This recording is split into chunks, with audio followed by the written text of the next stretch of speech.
है जब तुम बड़ा आदमी बन जाएगा। निजाम चाचा, आप गैर होकर भी अब्बा जान की जिस तरह देखभाल करते हैं, मैं उसका एहसान जिंदगी भर नहीं उतार सकूंगा। दोनों 20 वर्ष हो गया हम तुम्हारा अब्बा से दोस्ती किया, अभी तुम्हारा निजाम चाचा गैर हो गया। अच्छी नहीं निजाम चाचा, मेरा ये मतलब नहीं था। अच्छा, धन्यवाद धन्यवाद। अच्छा ठीक है, अब तुम अब्बा बेटा थोड़ा बातचीत करो तो हम तुम्हारा दाल भात का इंतजाम करता है। क्या बोलेगा क्या बोलेगा क्या बोलेगा। आई और कुछ सुनाओ बेटा।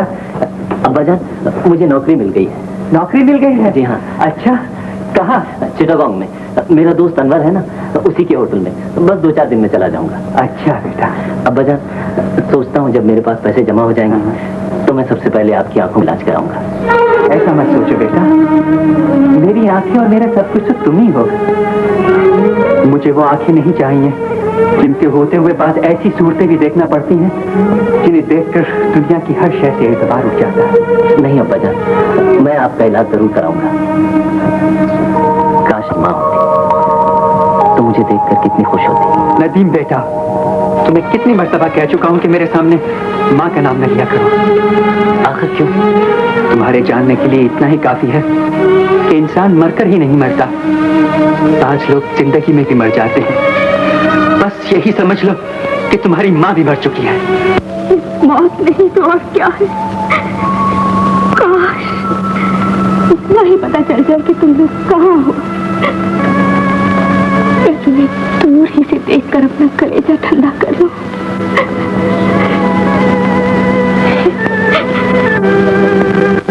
माँ का भी कितनी बेबस है, अपने जिस बेटे के लिए आंसू बहाती है उसे पास नहीं बुला सकती, और जिसे बेटा कहकर उसकी हर खुशी पूरी करती है वो उसका अपना बेटा नहीं।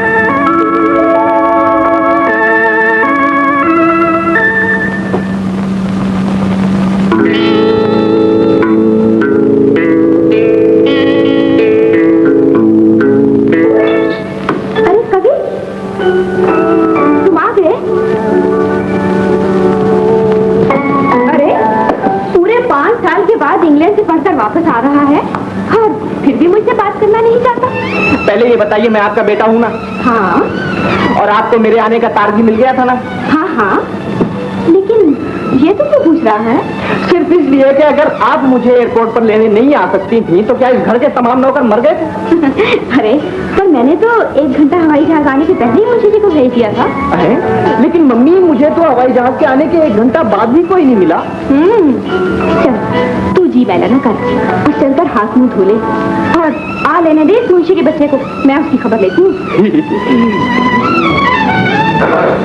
কেমনে হবে বিয়ে গো আমার দাইমা দাইমা গো আমার দাইমা দাইমা गो। लाहौल वाला पुअती खानदान का खानदान ही उल्टा है। आने की खबर तो भिजवा देते हैं मगर कभी वक्त पर नहीं आते जी। मुंशी जी। बेगम साहिबा, सन 18 में जब मैं अपने बाप को स्टेशन पर लेने गया था तो वो बेचारे मरहूम मालगाड़ी के इंजन में ही हुक्का पीते मिल गए थे।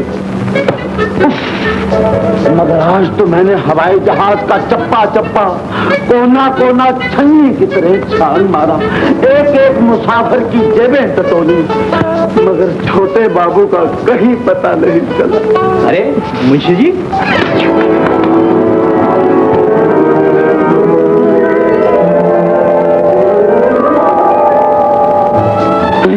छोटे बाबू आप नहीं नहीं मेरी आंखें धोखा खा रही, मैं तो आपको वहां लेने गया था, यहाँ कैसे पहुंच गए? आपने कौन सा जहाज देखा था मुंशी जी? ढाका से जाने वाला जहाज और कौन था? कोई जाने वाले जहाज से भी आता है? माफ करना बेगम साहिबा, दरअसल मैं आने जाने के चक्कर में ही मारा गया हूँ। सन 18 में मेरे बाप के साथ भी यही वाकया दरपेश हुआ था। जबकि मेरा बाप मेरी माँ को लेने स्टेशन पहुंचा तो बजाय आने वाली गाड़ी के जाने वाली गाड़ी में उनको पुकारते पुकारते खुद ससुराल पहुंच गए। मुंशी जी, बेगम साहिबा, आप बिल्कुल गधे हैं। इसीलिए तो आपका मुंशी हूँ।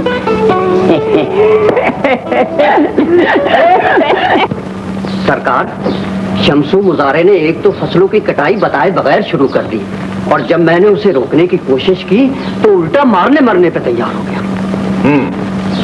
छोटे आदमी को जब पेट भर के रोटी मिल जाए तो वो अपने मौसमों को इसी तरह आंखें दिखाता है। तुम ड्राइवर से कह दो कि गाड़ी तैयार करें, मैं अभी जमीनों पर जाकर उसको उसकी औकात बताता हूँ। बेहतर सरकार। जल्दी जाओ। शबनम बेटी, शबनम आई डैडी।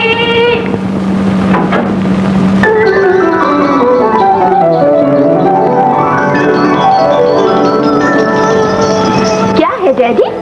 अरे भाई, ये क्या हो रहा था? शायदा के साथ डांस की रिहर्सल कर रही थी। रेड क्रॉस के शो के लिए हमने ऐसा बैले तैयार किया है डैडी कि आप देखेंगे तो हैरान रह जाएंगे। मुझे अफसोस है बेटी, ना तो मैं तुम्हारा बैले देख सकूंगा और ना ही तुम्हारे साथ कुमेला जा सकूंगा। जी? मुझे जरूरी काम के लिए जमीनों पर जाना पड़ गया है, तो तुम शायदा के साथ चली जाना। जी अच्छा। हेलो। ओह, आंटी, मैं अच्छी हूँ, आप कैसी हैं? जी हाँ, डैडी यही है, मैं देती हूँ। डैडी, आंटी का फोन आया है। हेलो हेलो बाजी। जी जी है, तभी आ गया, कभी आ गया। अच्छा अच्छा, दैट्स वेरी गुड। मैं खुद भी नहीं सोच रही थी कि कभी को चंद रोज के लिए आपके पास भेजूं, जमीनों की सैर भी कर लेगा और शबनम से भी मिल लेगा। मैं जमीनों पर जा रहा हूँ। हाँ, इस शबनम रेड क्रॉस के शो में शरीक होने के लिए कुमेला जा रही है। हाँ, कवि को यहाँ भेजने के बजाय बाया कुमेला भेज दीजिए। जी, शबनम उसे वापसी में यहाँ लेती आएगी। हाँ हाँ। हेलो। हाँ, शबनम अपनी सहेली के पास ठहरेगी। कवि के लिए मैं सागर का होटल में एक कमरा बुक करा देता हूँ, वहीं ठहर जाए। हाँ हाँ, तुम्हें प्यार कह रही। अच्छा जी अच्छा, खुदा हाफिज। अस्सलाम वालेकुम। शबनम बेटी, ये कवि तुम्हारा मंगेतर है। जी? मंगेतर के नाम पर तुम्हारा चौंकना दुरुस्त है बेटी। तुम जब छोटी सी थी, अतिया बाजी ने तुम्हें तुम्हारी मरूमा माँ की गोद से कवि के लिए मांग लिया। कवि का बेशतर वक्त मुल्क से बाहर गुजरा है, इसलिए तुम उसे देख न सकी। लेकिन अब वो वक्त आ गया है कि हम इस रिश्ते को मजबूत करके बाजी की तेरी न ख्वाहिश पूरी कर सकें। जी। प्रोग्राम खत्म करने के बाद तुम कवि को लेकर यहाँ चले आना। अच्छा डैडी। अच्छा बेटी।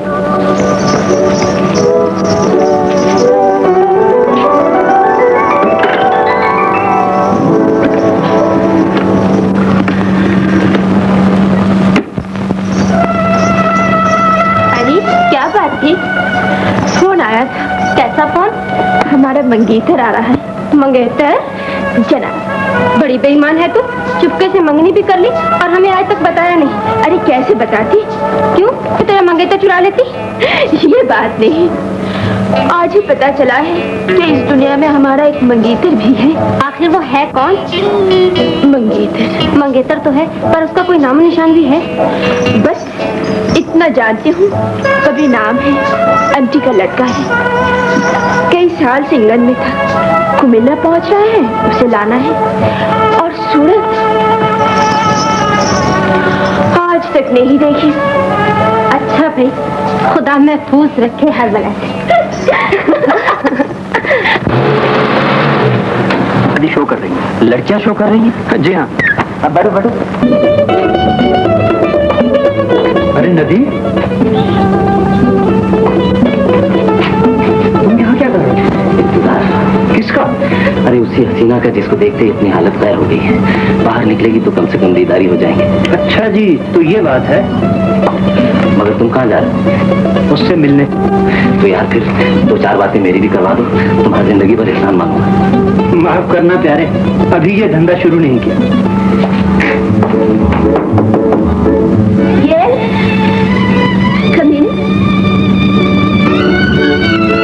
मिस शबनम, मैं ये पूछने आया था कि अब आपका क्या प्रोग्राम है? मिस्टर मैनेजर, हम लोग तो घर जाएंगे और मिस शबनम को सागारी का होटल जाना है। कोई जरूरी काम है क्या? जी, वहाँ रूम नंबर 9 में मेरे मंगेतर मिस्टर कभी आने वाले हैं। एक गाड़ी बाहर खड़ी है, आपने जहाँ जाना हो ड्राइवर से कह दीजिए। Thank you. It's all right. अरे शबनम, तेरा मंगेतर है कैसा? अरे अभी देखा कहाँ है। अगर होटल पहुंच चुका है तो कल सारा नक्शा बता दूंगी। सागरी का होटल, रूम नंबर 9।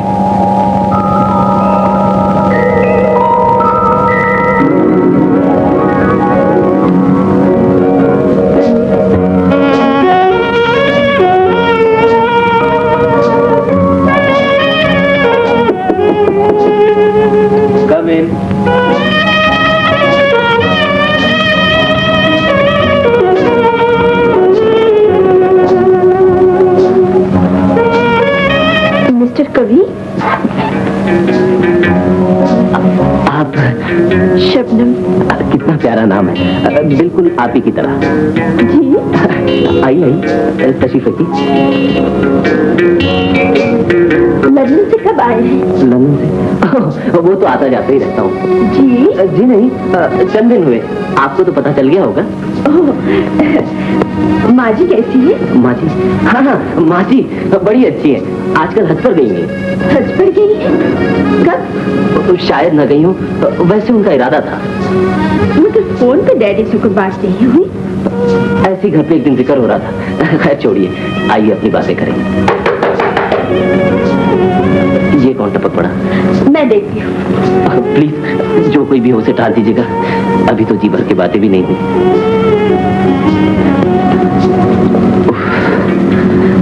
कहीं उसका असली मंगेतर ना हो। ओह, मैनेजर साहब, आइए आइए। मिस्टर मैनेजर, मिस्टर कवि, मेरे मंगेतर। मिस्टर कवि, आपके मंगेतर? ओह, बहुत खुशी हुई आपसे मिलकर। फाइन हो ये। मिस शबनम, मैं इसलिए हाजिर हुआ था कि कल आपका क्या प्रोग्राम है? कल मैं इन्हें लेकर चिटांग चली जाऊंगी। जी, इन्हें लेकर चटागांग? हाँ, क्यों, क्या बात है? जी कुछ नहीं। मेरा मतलब ये है कि आपका शो लोगों ने बहुत पसंद किया है। बेशुमार फरमाइशें आ रही हैं। कल एक आइटम और दे दीजिए ना, प्लीज। अच्छा, तो आप इंतजाम कर लें, हम एक रोज और रुक जाएंगे। हरगिज नहीं। जी? आप मेरी बगैर इजाजत के नहीं नाच सकती। मैं जरूर नाचूंगी। ये आपकी ख्वाहिश है, मेरा हुक्म नहीं। आप कौन होते हैं? आपका मंगेतर। ठीक है, मगर मैं इतनी पाबंदी बर्दाश्त नहीं कर सकती। और मैं भी इतनी आजादी देने का कायल नहीं। देखिए, झगड़ा ना कीजिए, इन्हें इजाजत दे दीजिए। आप चुप रहिए जी। आप कौन होते हैं बीच में बोलने वाले? जाइए यहाँ से, तशरीफ ले जाइए। ये हमारा घरेलू मामला है। Okay okay. ये क्या बदतमीजी है? मना इसलिए कर रहा था कि तुम्हें आता वाता कुछ नहीं है। और तुम्हें क्या आता है? मुझे?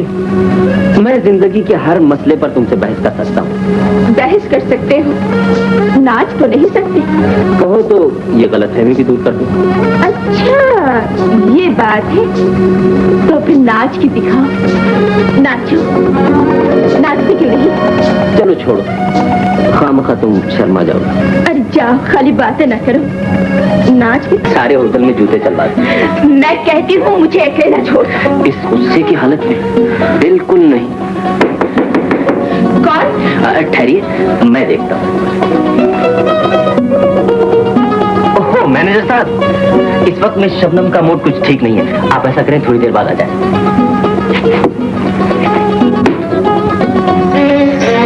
मैं पूछती हूँ, तुम कौन होते हो मेरे बारे में बात करने वाले? बार बार याद दिलाना पड़ता है कि ये नाचीज आपका मंगेतर है। मैं कहती हूँ चले जाओ यहाँ से। आपको छोड़कर कैसे चला जाऊँ? तो तुम नहीं जाओगे? आपके साथ जरूर जाऊंगी। मैं तुम्हें साथ लेकर नहीं जाऊंगी। तो मैं आपको साथ ले जाता हूँ। नहीं नहीं नहीं। तो फिर मैं चला जाता हूँ। लेकिन मैं जानता हूँ कि कुछ लोग ऐसे भी होते हैं जो चले जाने के बाद बहुत याद आते हैं। अगर मैं याद आऊँ तो प्यार से 3 बार मेरा नाम ले लेना। मैं फौरन तुम्हारे पास पहुँच जाऊँगा। अच्छा, खुदा हाफिज। सॉरी। अरे कवि साहब, आप? कवि? जी मैं, माफ कीजिएगा। क्यों बनो, हो गई अपने मंगेतर से सुना? अरे सुला कहाँ, वो तो झगड़ा करके चला गया। झगड़ा करके? हाँ शायद, मुझे कल सुबह ही जाना होगा, वरना वो जाकर डैडी से उल्टी सीधी बातें करेगा। मैं तो कल नहीं जा सकूंगी, तुम चली जाना, मैं 2-1 रोज बाद आ जाऊंगी। ठीक है। अरे नदीम बेटा, तुम कल फौजी से किधर गायब था? अनवर के साथ था चाचा, और प्रोग्राम कुछ ज्यादा ही लंबा हो गया था। मगर कैसा था बेटा? कुछ मत पूछिए अब्बा जान, बहुत ही खूबसूरत, बेहद शानदार। काश आपकी आंखें होती तो आप भी उसे देख सकते। किसे देख सकता है बेटा? जी मेरा मतलब है वो प्रोग्राम। हाँ, काश मेरी आंखें होती तो मैं ये देख सकता कि तुम्हारी आंखें कहाँ होती हैं और तुम्हारा दिल कहाँ। वो अब्बाजान, मैं आपको बताना भूल ही गया था कि मुझे सुबह चिटगांव जाना है। सुबह? अरे तुम तो बोलता था कि हम 2-4 रोज बाद जाएगा। जब जाना ही ठहरा है चाचा, तो 2-4 रोज पहले क्या और 2-4 रोज बाद क्या। तो 2-4 रोज बाद चले जाना बेटा। अब्बाजान, लेकिन नौकरी का मामला है, इसलिए मजबूरी है। अच्छा, अगर मजबूरी है तो मैं क्या कह सकता हूँ, चले जाना। खुदा तुम्हारा हामी और नासिर है। अरे मैं बोलता हूँ नदीम, तुम फिक्र क्यों करता है? तुम फौजी में आराम से चला जाओ, हम तो तुम्हारा अब्बा का पास बैठा है। क्या बोलेगा, क्या बोलेगा? Mister manager, hello. फरमाइए। मीट मिस्टर कवि। मिस्टर कवि? यस, वो मिस शबनम जो आपके वहाँ डांस करने आई थी, क्या आप मुझे बतला सकते हैं वो कहाँ ठहरी हुई है? आप उनके? मैं उनका मंगेतर हूँ। दरअसल वो मुझे यहाँ लेने आई थी, लेकिन एक मजबूरी की वजह से मैं कुछ लेट हो गया। मगर वो तो यहाँ से जा चुकी है। जा चुकी है? How is it possible? Mister manager, please telephone कीजिए, शायद इस गाड़ी में मुझे सीट मिल जाए। मेरा चटागांव पहुंचना बहुत जरूरी है। ओके।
क्या तकलीफ है? जनाब, मैं आपका सामान उठा लेता हूँ, आप किसी और डिब्बे में चले जाएं। क्यों चले जाए? ये डिब्बा क्या आपके बाप का है? जी नहीं, डिब्बा तो आप ही के बाप का है। बात दरअसल ये है कि इस डिब्बे में एक पागल लड़की सफर कर रही है। पागल लड़की? जी हाँ। कहाँ है वो इस बाथरूम में है। शायद आपको मालूम नहीं, मैं इंग्लैंड रिटर्न हूँ। वहाँ मेरा बहुत से पागलों से सामना पड़ चुका है। अरे जनाब, अजी साहब, ठंडे मुल्क के पागलों और गर्म मुल्क के पागलों में बड़ा फर्क होता है। ये बड़े खतरनाक होते हैं। डोंट वरी, हम देख लेंगे। अच्छा, अगर आप कुछ देखना ही चाहते हैं तो इस पागल लड़की की 2-4 कमजोरियां ही सुन लीजिए। ये सुनाइए। देखिए, जब वो लड़की बाथरूम से बाहर निकल आए तो उसे खुश करने के लिए आप मुस्कुरा दीजिए। और अगर तीर निशाने पर ना बैठे तो आप सीटी बजा दीजिए। जी हाँ, सीटी। और अगर फिर भी आसार अच्छे ना नजर आए तो कोई मधुरा गीत सुना डालिए। ये देवी गीतों से मुझे सख्त नफरत है। अजी साहब, तो कोई अंग्रेजी गाना सुना डालिए, वो तो आपको आता ही होगा। Why not? Why not? Why not? Now go to your seat. अच्छा, I wish you best of luck. Thank you. Okay.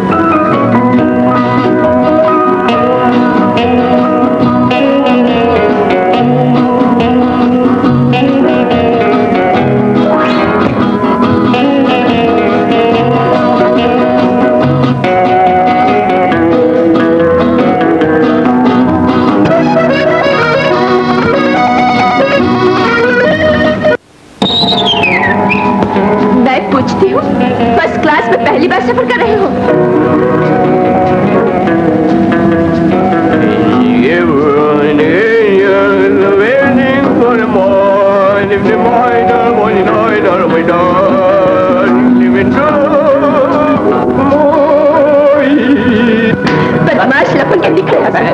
पहले ये तो बता दीजिए, आपको इस पोजीशन में यहाँ छोड़ किसने दिया? मैं कहती हूँ निकलते हो या नहीं? निकलो निकलो। अरे क्या कर रही हैं आप? मैं कहती हूँ निकलो। मेरी बात कमीने, मेरा ये देखिए मैं काम कर रहा हूँ। क्या कर रही हैं आप? अरे मुझे इसी ट्रेन में जाना है, बात तो सुन लीजिए मेरी। मोहतरमा सुनिए, पागलों की अलग किस्म मालूम होती है। अगर याद आऊं तो प्यार से 3 बार मेरा नाम लेना, मैं फौरन तुम्हारे पास पहुंच जाऊंगा। कभी कभी कभी। तुम यहाँ कैसे आए हो? टिकट लेकर। अरे उस पागल से डरकर ऊपर चला गया। अच्छा किया जो तुमने उसे निकाल कर रास्ता साफ कर दिया। मुझसे बात न करो। तो और किससे बात करूं? मेरा है ही कौन? अगर तुम मेरी पिछली हरकतों से नाराज हो तो मैं वादा करता हूं फिर कभी नहीं तंग करूंगा। मैं कुछ सुनना नहीं चाहती। इसका मतलब है तुम्हारे दिल में मेरे लिए कोई जगह नहीं। खैर, अगर नफरत ही तुम्हारा आखिरी फैसला है तो मैं ये दुनिया ही छोड़ देता हूं। आ जाऊं या चला जाऊं? पता नहीं। लोग भी कितने संगदिल हैं, प्यार भी करते हैं और बात भी नहीं करते। ये जुल्म अगर कोई तुमसे करे तो? पता नहीं। तुम इतनी लापता क्यों? पता नहीं। तो फिर जब पता कर लोगी तब आ जाऊंगा। कहाँ चले? पता नहीं। मेरे साथ घर नहीं चलोगे? पता नहीं। सीधी तरह मेरे साथ घर चलो। पता है डैडी जमीनों पर गए हैं और मैं घर पे अकेली हूँ। डैडी जमीन पर गए हैं और तुम घर पर अकेली हो?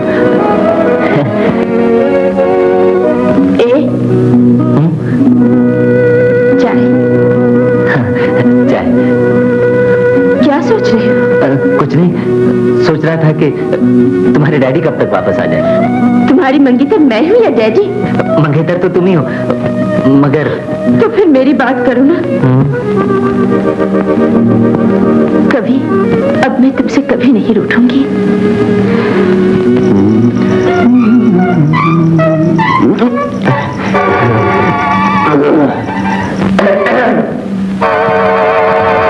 अरे वो देखो, वो ट्रेन वाला पागल तो यहाँ भी आ गया। घबराओ नहीं, मैं अभी इस पागल को मजा चखाती हूँ। आप किससे मिलना है तुम्हें? यू प्लीज कंटिन्यू, आप अपने काम में मशगूल रहिए। मुझे दरअसल मुनीर चौधरी साहब से मिलना है। ओह, मेरे डैडी से मिलना है? आपके डैडी? जी हाँ, मेरे डैडी। कमीने बदमाश लड़कियों से मिलने का अच्छा बहाना निकाला है तुमने। ठहरो। यकीन कीजिए, मैं आपके पीछे नहीं आया। आपका अपना साइड। मैं कहती हूँ निकलो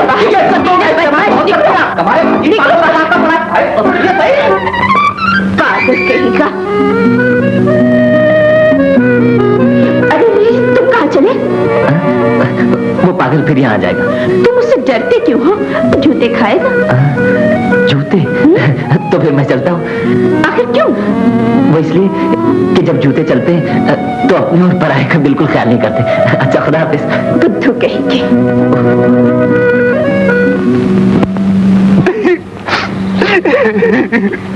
कुछ मुंह से तो बोलो। मैं पूछता हूँ आखिर बात क्या है, रोते क्यों? रोता इसलिए हूँ अंकल कि आपकी बेटी पागल हो चुकी है। पागल हो चुकी है? हाँ। क्या बकते हो? वो तो तुम्हें लेने गई थी, रास्ते में उसने तुम्हारे साथ कोई बदतमीजी तो नहीं की? अगर वो कोई बदतमीजी कर दी तो मैं बर्दाश्त कर लेता। उसने तो उल्टा मुझे को पागल समझा और जूतों से मेरी मरम्मत की। ये कैसे हो सकता है? ये हो सकता है अंकल, 100% हो सकता है। बात सुनिए, इस ड्रामे की इंतहा ये है कि उसने एक थर्ड रेट आदमी को अपना मंगेतर समझा और उसे घर ले आइए। That is impossible. That is possible uncle, मैंने खुद देखा। इन दोनों आप चलिए मेरे साथ। बदतमीज, ये मेरे साथ चलिए। ये अंकल गिरा।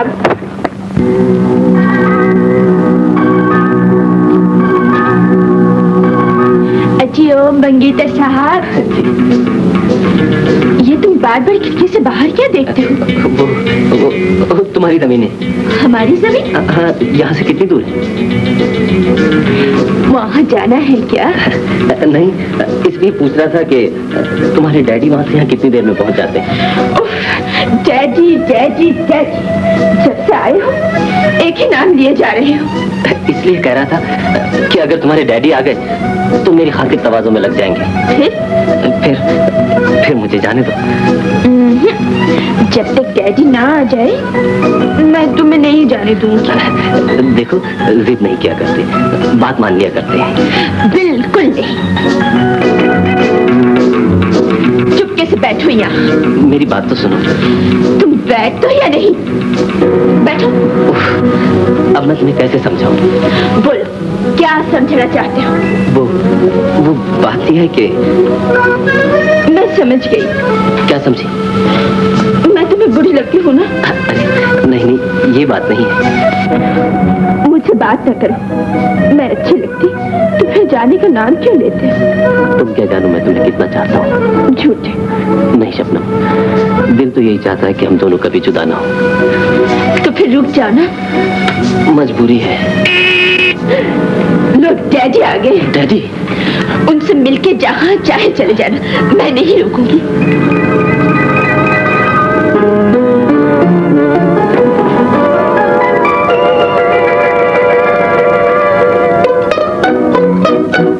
अरे भाई रुक क्यों गए? अंदर आओ ना। नो नो अंकल, मुझे यही ठहरने दीजिए। आपने मेरी उनकी पहली मुलाकात का मंजर नहीं देखा? मुझे देखते ही उनकी आंखों में खून उतर आता है। खून? यस अंकल, प्लीज आप अंदर जाइए, प्लीज अंकल। अजीब अहमकों से पाला पड़ा। डैडी आप आ गए? शबनम बेटी, तुम किसे लेकर आई? जिसे आपने लेने भेजा था। जिसे मैंने लेने भेजा था? वो बेचारा तो रोता हुआ मेरे पास पहुंचा है। आपके पास? हाँ हाँ, तभी। अरे बेटे अंदर आओ। ये अंकल। डैडी ये हाँ हाँ बेटी, यही कवि है, तुम्हारा मंगेतर। कवि? हाँ हाँ, अजीब बात है, ये तुम्हें मिला, तुम इसे पागल समझती रही और ये तुम्हें पागल समझता रहा। डैडी वो ऊपर कमरे में है। ऊपर कमरे में? हाँ हाँ। जरा दिन के उजाले में ये अंधेर देखिए अंकल। कवि इनके सामने खड़ा है और ये उसे ऊपर कमरे में बता रही है। How is it possible? Shabnam ji, मुझे चलकर दिखाओ वो कौन है। यस, चलकर दिखाओ वो कौन है। डैडी आइए आइए।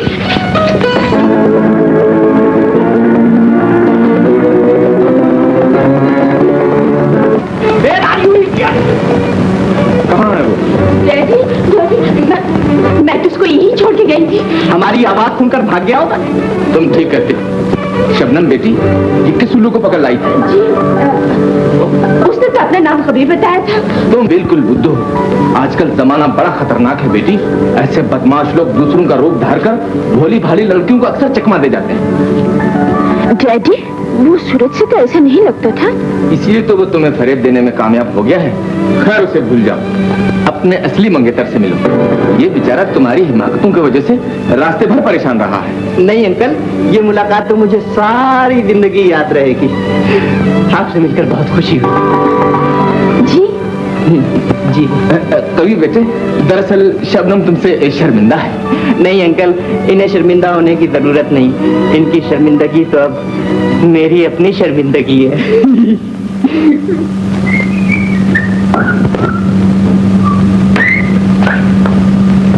आइए मंगेतर साहब, मिल गई आने की? मत पूछ प्यारे, वो तो आने का नाम ही नहीं लेने देती थी। फिर 2-4 दिन और रुक गए होते। अपना प्रोग्राम तो 2-4 हफ्ते रहने का था, मगर उसका असली मंगेतर उसके बाप समेत नाजिल हो गया। मजबूरन पाइप के रास्ते अपनी जान बचाकर भागना पड़ा। देखो नदीम, अब भी वक्त है, संभल जाओ, वरना उस मालदार लौंडिया का इश्क तुम्हें बहुत महंगा पड़ेगा। यार अब महंगा पड़े या सस्ता, अपने पास एक दिल के सिवा देने के लिए रखा ही क्या है। अच्छा, आप बातें बंद करो और कल से नौकरी की तरफ तवज्जो दो। वो तो देनी पड़ेगी, मगर यार क्या ऐसा नहीं हो सकता कि नौकरी के साथ साथ अपना इश्क भी चलता रहे? फिर वही बकवास। यानी एक बात है, तुम शेप बनाओ।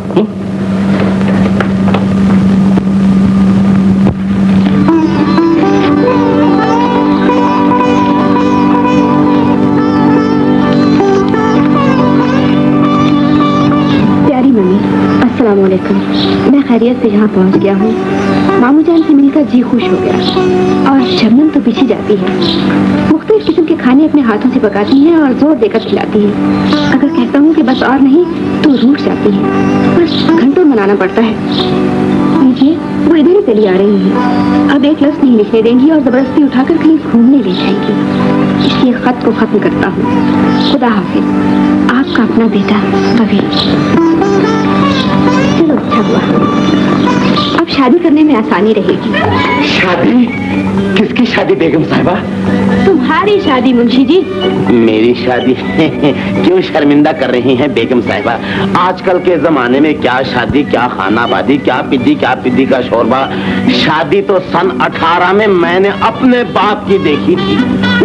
तोबा, सारा लखनऊ मोटरसाइकिलों, टांगों, रेड़ों समेत छतों पर चढ़ाया था देखने के। मुंशी जी, मैं पूछती हूँ, आपके बाप के अलावा भी कभी इस दुनिया में किसी ने कुछ किया है? बात दरअसल ये है बेगम साहिबा कि मेरे बाप ने मरते वक्त ये वसीयत की थी कि बेटा, मेरे मरने के बाद मेरा नाम जरूर रोशन करना। बहुत हो चुका नाम रोशन, अब उस बेचारे को कब्र में आराम करने दीजिए।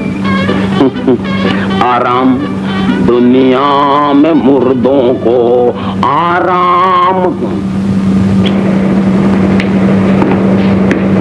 Yes, please. 28. 20. क्यों भाई नदीम, वो दावतनामे भेज दिए? हाँ, सब तो चले गए, मगर वो तुम्हारे चीफ गेस्ट का कार्ड रह गया। लाओ, वो मुझे दे दो। ये रहा। तभी बेटे, आज शाम गुलिस्तान होटल की पार्टी में मैं चीफ गेस्ट हूँ। मैंने उन्हें फोन कर दिया, मेरी तबीयत खराब है, मैं नहीं जाऊंगा। मेरी जगह तुम चली जाना। अंकल, अपनी जिंदगी में मुझे चीफ गेस्ट बनने का चांस देने का शुक्रिया, मगर क्या? कुछ नहीं अंकल, मैं अकेला ही जाऊं? नहीं, शबनम से जाकर कह दो, वो भी तुम्हारे साथ जाने के लिए तैयार है। So kind of you uncle. क्या है पता मेरी खता, दिल है तुझ पे फिदा, दिल चला लगता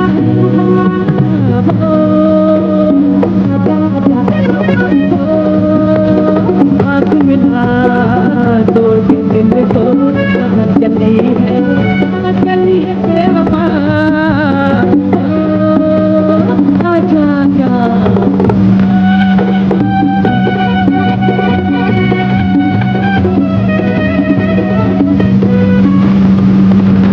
कवि। यादावरी का शुक्रिया। मैंने तुम्हें याद नहीं किया? तो आप उस नकली कवि को अब तक याद करती हैं? तुम पूछने वाले कौन? देखिए मिस शबनम, हमारा और आपका कुछ रिश्ता ही ऐसा है कि हम एक दूसरे से जो कुछ चाहे पूछ सकते हैं। दूर हट की बात करो। शबनम जी, वो सूरज जिसे कल आपने जिंदगी का साथी बनाना है, उसे आज ही दिल में बसाइए। मोहब्बत के रास्तों को कुछ आसान बनाइए। मिस्टर कवि, देखिए मिस शबनम, शादी से पहले लड़के लड़की का मिलना, दिलचस्प खेल खेलना और पार्टियों में जाना दरअसल हनीमून की इब्तिदाई रिहर्सल होती है। मुझे बोर ना करो। मैं आपको बोर करने नहीं आया, अंकल के कहने पे आया। आज शाम आपको मेरे साथ एक पार्टी में चलना होगा। चलोगी ना? मैं नहीं जाऊंगी। अरे, तो क्या अपना चीफ गेस्ट बनने का पहला ही चांस मारा गया? तुम्हें किसने रोका है? चले जाओ ना। आपको नहीं मालूम मिस शबनम कि मुझे आपके बाजू में बाजू डालकर किसी पार्टी में जाने का कितना शौक है। कह दिया ना, मैं नहीं जाऊंगी। शबनम, तुम नहीं जानती कि इस घर पर तुम्हारी आंटी के कितने एहसानात हैं। तुम्हारे बाप की दौलत, इज्जत और शोहरत सब कुछ उन्हीं की बदौलत है। तभी से तुम्हारा रिश्ता भी उन्होंने तय किया था, इसलिए तुम्हें इसके साथ ऐसा सलूक हरगिज नहीं करना चाहिए। तभी बेटे, तुम इसकी बातों का बुरा ना मानो, ये तुम्हारे साथ जरूर जाएगी।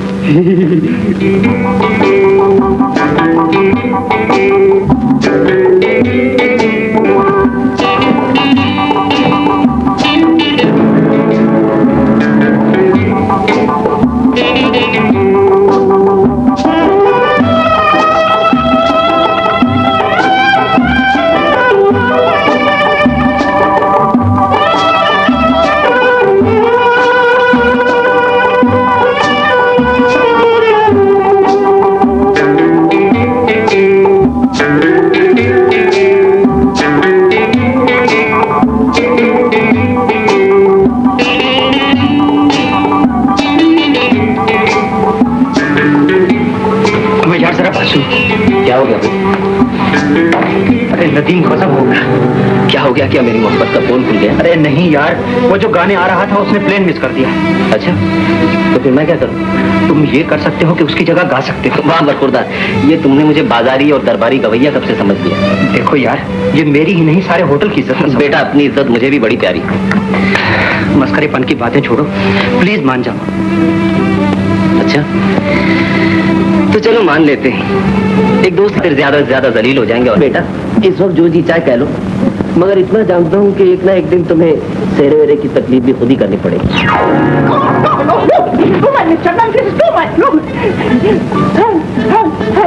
Please help. कौन है आप?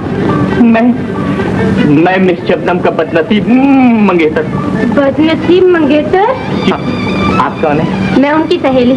सहेली है? फिर तो आप यकीनन मेरी मदद कर सकती हैं। कैसी मदद? देखिए ना, मैं जब भी उनसे मोहब्बत का जिक्र छेड़ता हूँ, वो मुझे बाहर निकालकर दरवाजा बंद कर देती है। जरा इधर देखिए। माशाल्लाह, आप तो खासे खूबसूरत हैं। Thank you. मेरा भी खुद यही ख्याल है। प्लीज आप जरा जाकर उन्हें समझाइए कि वो मुझे जिंदगी से निकालकर जिंदगी भर पछताएंगे। प्लीज जाइए। अच्छा,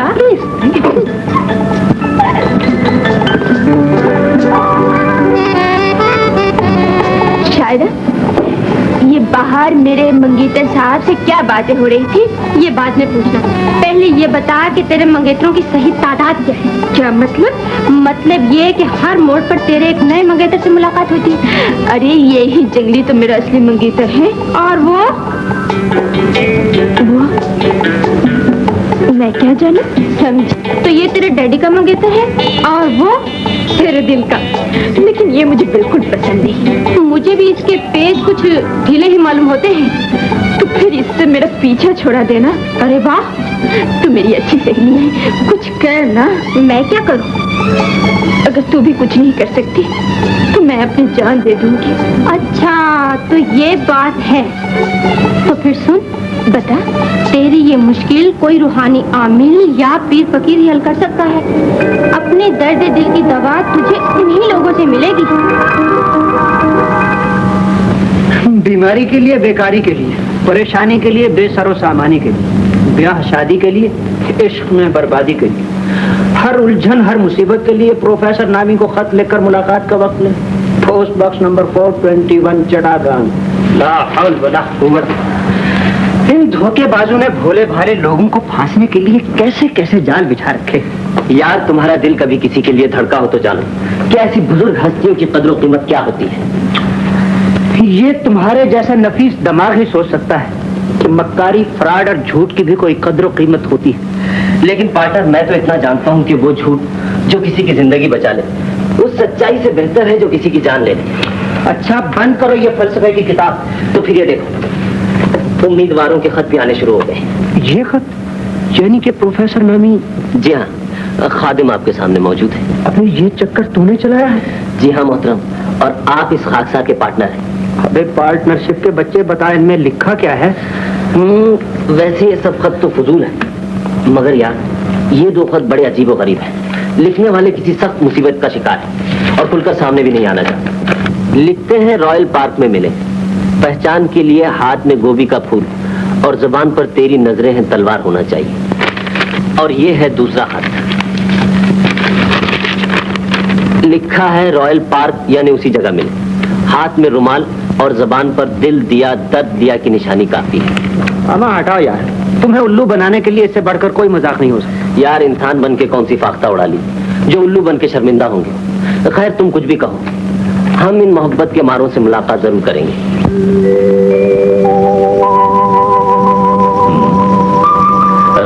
तेरी नजरें हैं तलवार। अबे, मेरी नजर तलवार है?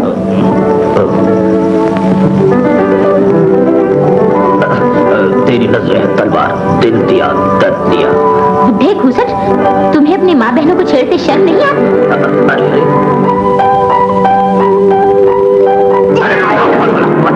हड्डी तोड़ दी। गोभी का फूल। प्रोफेसर नामी? तेरी नजरें हैं तलवार।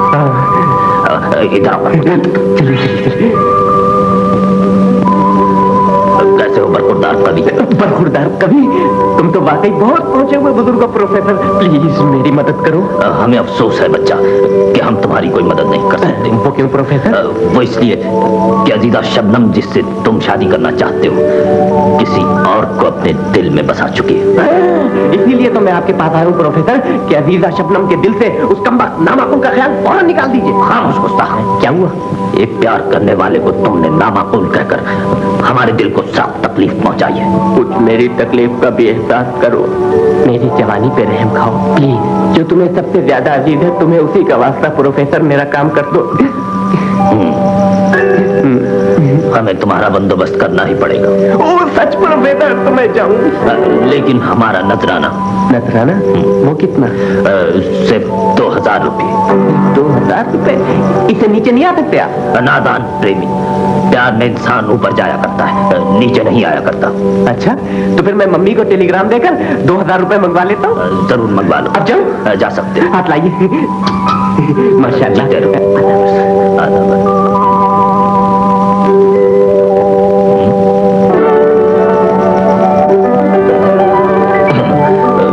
दिल दिया दर्द दिया।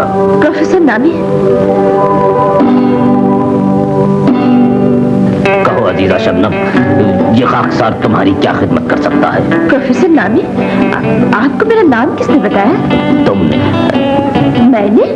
हाँ अजीजा, मैं दूर रहकर भी प्यार करने वालों के दिल में रहता हूँ। क्या मतलब? मेरा मतलब यह है कि कवि नामी एक खरगोश तुमसे शादी करना चाहता है और तुम मेरे पास इसलिए आई हो कि मैं वो शादी रोक दूं। हाँ प्रोफेसर, खुदा के लिए शादी रोक दो। शादी के रुक जाने में प्रोफेसर का अपना ही फायदा है। तुम्हारा फायदा? हम दोनों का फायदा। तो कुछ करो ना। मैं तो सब कुछ करने के लिए तैयार हूँ, लेकिन मुझे मौके की तलाश है। तुम्हें मौका चाहिए? परसों मेरी सालगिरह है। परसों तुम्हारी सालगिरह है तो सारा काम ही बन गया। और सुनो अजीजा, प्रोफेसर नामी तुम्हारी सालगिरह में अपनी बेटी रुखसाना के साथ मौलाना शेरवानी के रूप में आएगा और तुम्हारे बिगड़े काम बनाएगा। प्रोफेसर, इस काम का नजराना? शादी तो रुक जाने दो अजीजा, नजराना वसूल करने के लिए तो सारी उम्र पड़ी हुई है। अच्छा, अब मैं जाऊं? जीती रहो। चलिए बिल्ला, सारा काम ही बन गया।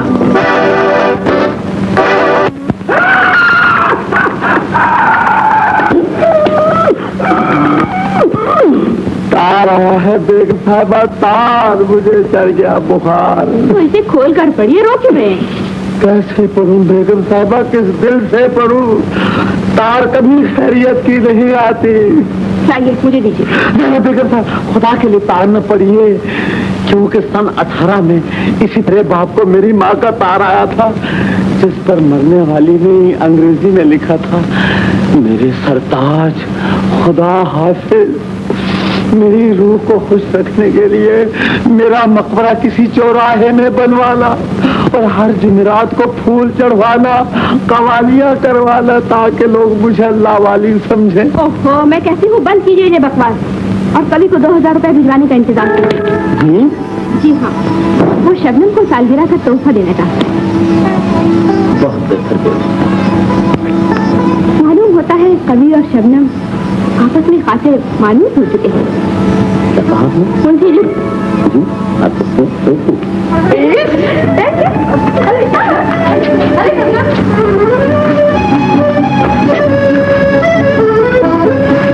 शबनम बेटी, किसे देख रही हो? डैडी, डैडी वो मेरी एक सहेली आने वाली थी। कोई बात नहीं, अगर उसने वादा किया तो वो जरूर आएगी।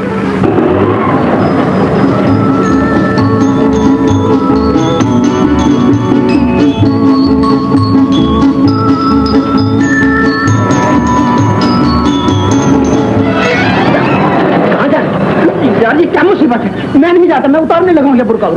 क्यों बना बनाया खेल बिगाड़ते हो? कोई देखेगा तो खत्म हो जाएगा। मेरे भाई प्लीज। अब आई हो, जरा देर हो गई, तब आ आ गए क्या? हाँ, अंदर चल। और तुम? मुझे एक सहेली का इंतजार है। अरे ऐसी कौन सी सहेली है जिसे मैं नहीं जानती?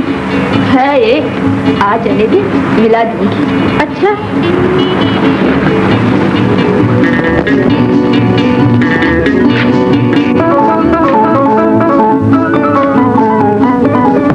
आ गए मौलाना? अजीजा, तुमसे वादा हो और हम ना आए तो भला ऐसे कैसे हो सकता है? माशाल्लाह माशाल्लाह। आइए आइए, ये मेरे डैडी हैं। डैडी, अस्सलाम वालेकुम रहमतुल्लाहि व बरकातहू। जन्नत मकाम हो तो हराम। वालेकुम सलाम, वालेकुम सलाम। डैडी, ये मेरी सहेली रुखसाना है। जीती रहो, जीती रहो। और ये उनके वालिद मौलाना शेरवानी। गलत, बिल्कुल गलत जी। खादिम, खाकसार, फकीर, बंदा तकसीर को मौलाना रमजान अली खान शेरवानी, कल्पुर रशीद, खुल्द शियानी, बुलबुल हजार दास्तानी, मौलाना मुहर्रम अली खान। माशाल्लाह। सुबह छोटा से ये छोटे नाम रखने का रिवाज निकला, इंसान खुद छोटा गया है। क्यों करना? बिल्कुल दुरुस्त, 1 लाख रुपए की बात कही है। खैर शबनम बेटी, अपनी सहेली मौलाना साहब को बिठाओ, मैं जरा एक दोस्त को फोन करके आता हूँ। आइए मौलाना। अजीजा, हमारी बेटी को जरा हिम्मत से बिठाना, हम जरा इन बरखुरदार से बात कर।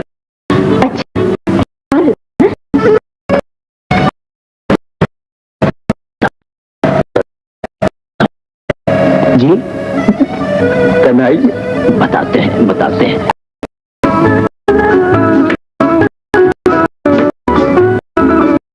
फरमाइए मौलाना। नामी प्रोफेसर, तुम्हारा ही काम करने आए हैं। इस सिलसिले खत अपने महबूबा के नाम लिखो। तुम्हें याद रहा हूँ, रात मुझे पर मिलो वरना खुदकुशी कर लूंगा। नीचे तुम्हारा। जी खैर है, किसी को मालूम ना हो। खत तकलीफ खत्म होने से पहले हमारे हाथ में पहुंच जाना चाहिए। जी बहुत बेहतर। सुनो बरखुदा, वो हमारा नजराना। माफ कीजिएगा, मैं भूल गया।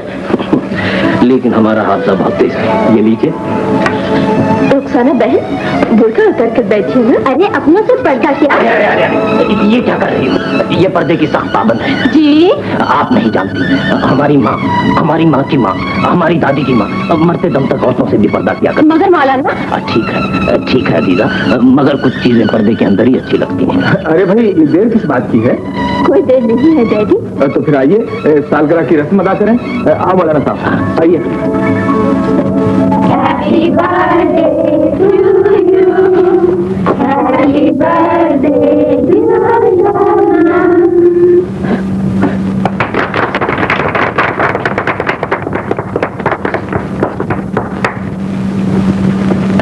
ऐसे मौके पे किसी शायर ने क्या खूब कहा है, तुम सलामत रहो 1000 बरस, हर बरस के हों दिन 50,000। माशाल्लाह मौलाना, आपको तो शायरी से भी लगाव है। बस यूं ही किबला, मौका महल देखकर कुछ उल्टा सीधा कह लेता हूँ। तो फिर हमें भी अपना कलाम सुनाइए ना। हमें तो कोई एतराज नहीं है अजीजा, मगर मिट्टी का ये पुराना दिया इन नई रोशनी के फानूसों का क्या मुकाबला करेगा? नहीं मौलाना, आपको कुछ सुनाना ही पड़ेगा। हाँ मौलाना, इन लड़कियों की फरमाइश पे आपको कुछ ना कुछ सुनाना ही पड़ेगा। अरे भाई, इस चाचा चाट ट्विस्ट और रॉक एंड रोल के जमाने में हमारी अब मानते हो बरखुदा, हमने तुम्हारी पर्दा नशीनी का भरम कैसे कायम रखा? मैं कहता हूँ अपनी हरकतों से बाज आ जाओ। यार मायूस न कर, कहते हैं हरकत में बरकत होती है। हो सकता है एक ना एक दिन अपनी तकदीर का फाटक भी खुली जाए। कितने नादान हो, यहाँ आकर ये भी भूल गए कि तुमने अपने अब्बा से कोई वादा किया था। उनकी बेनूर आंखें वहाँ रोशनी का इंतजार कर रही हैं और तुम यहाँ एक लड़की की सूरत देखकर अच्छाई और बुराई की पहचान खो चुके हो। मुझे गलत न समझ बंदा, मैं उसे अपने दिल में बसा कर भी अपने फर्ज को भूल नहीं सकता। अरे देखना मेरे यार, मैं जरा अपनी दोशीज़गी छुपा ली।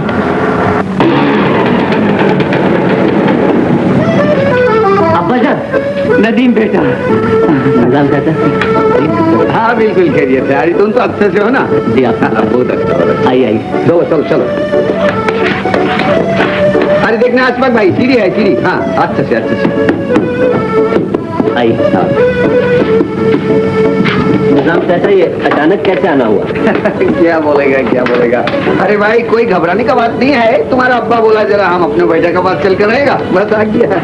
अब्बा जान यहाँ रहकर भी हर वक्त ख्याल आप ही की तरफ रहता था। तुम्हारी बात और है बेटा, लेकिन मैं बाप हूँ।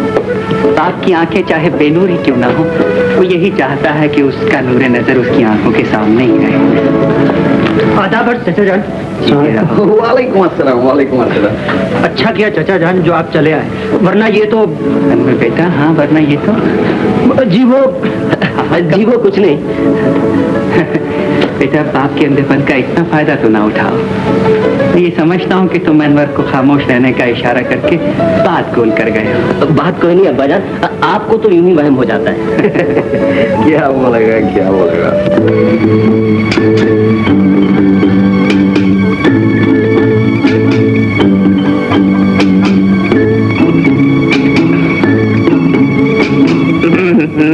मेरे सपनों की रानी, तुम मुझसे मिलने छत पर तो चली आई हो, लेकिन खुदा न खास्ता अब तो मुझे नहीं ठुकराओगी। देखो, मैं दिल के हाथों मजबूर हूँ, तुम भी थोड़ी सी मजबूर हो जाओ, मेरे नजदीक आ जाओ, मुझे गले से लगाओ। छोटे बाबू, बंदो, तुम्हें यहाँ किसने भेजा है? ये तुम्हें मैं बताता हूँ। अंकल जी अंकल के बच्चे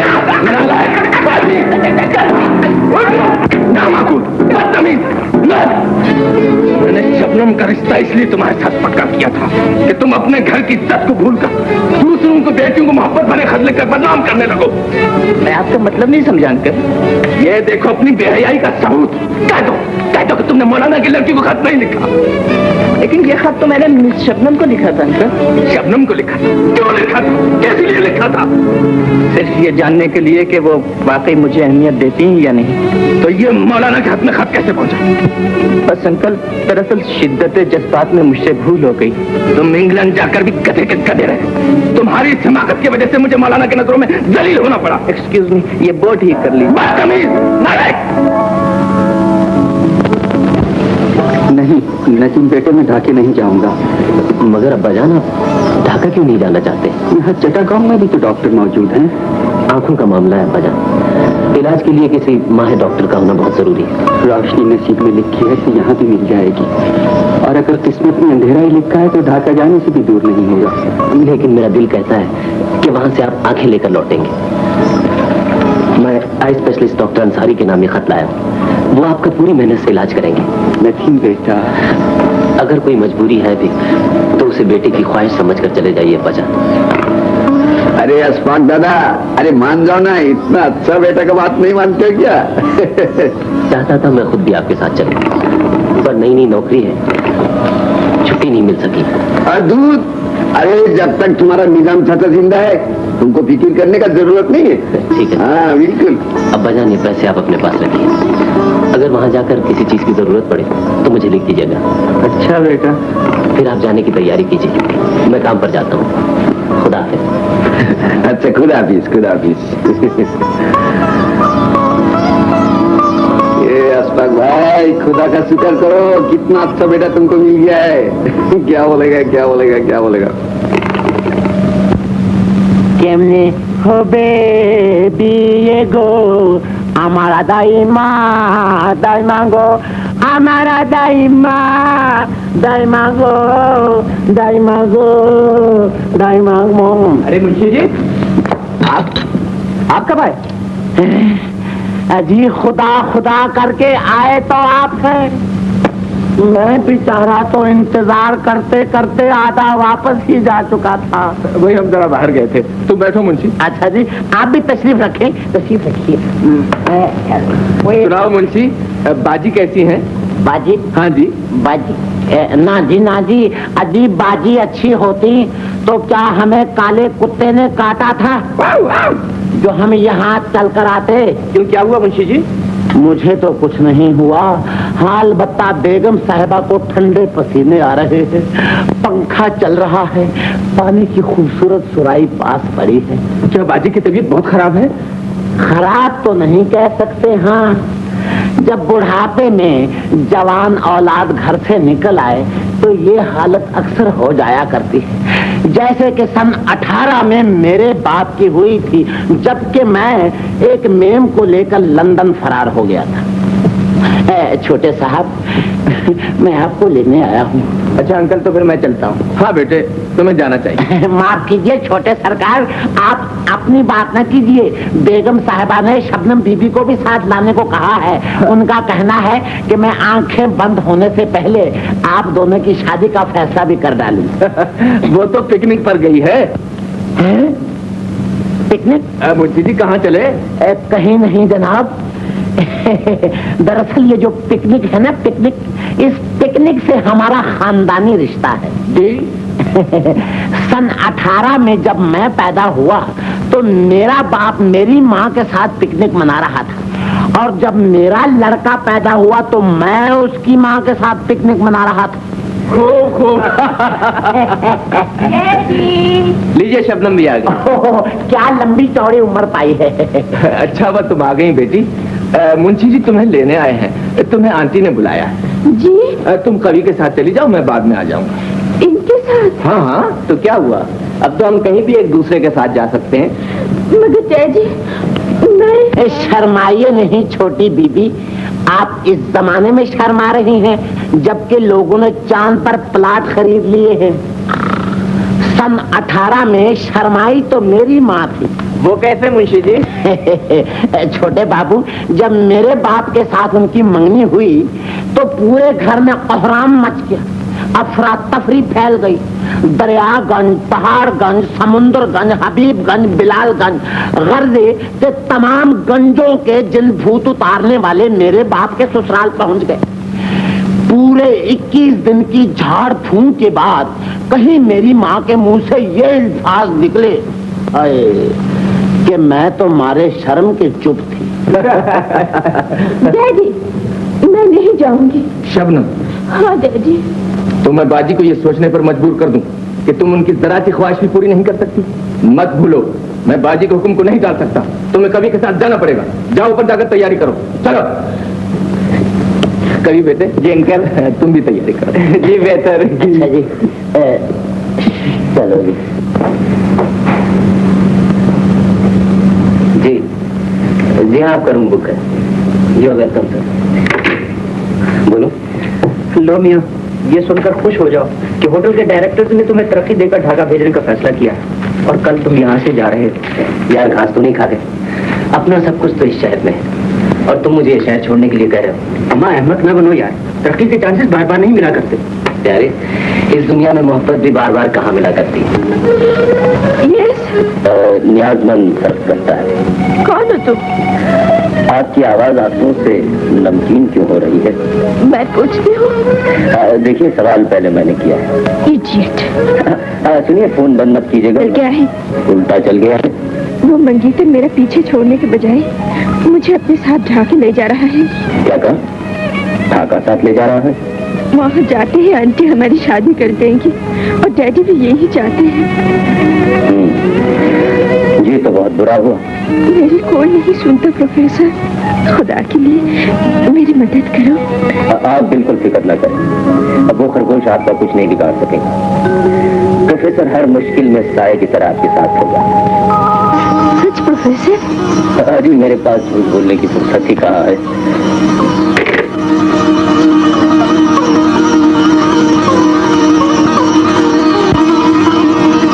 अनवर, आगे बोलो। यार मैं ढाका जाने के लिए तैयार। समझा? तो वो लौंडिया भी जा रही है। तुम तो दिल की बात भी समझने लगे।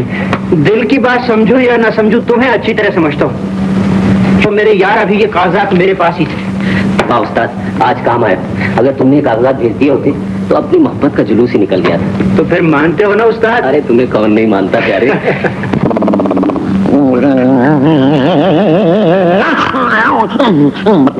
ये क्या हो गया? छोटी बीबी, बड़ी बात कर रहा हूँ। सन 18 में बिल्कुल इसी तरह बंदर बन के जंगलात में मेरे बाप की गाड़ी खराब हो गई। मेरी माँ को गुस्सा आया, उसने व्हील उतार कर मेरे बाप के सर पे मारा। वो जमीन पे गिरा, उसका सर फटा, खून बहा, और साथ ही उसने ये गाना शुरू कर दिया। क्या? केमने हो बेबी ये गो अमर दाइमा दाइमा गो। मुंशी जी, और उसके बाद आपकी माँ ने आपके बाप से कहा होगा जाओ जाकर पानी ले आओ। हाँ, ये भी कहा था। केमने हो बेबी ये गो अमर दाइमा। कुछ बात बनी? नहीं, कुछ बात नहीं बनी, धक्का लगाना पड़ेगा। हुई हुई।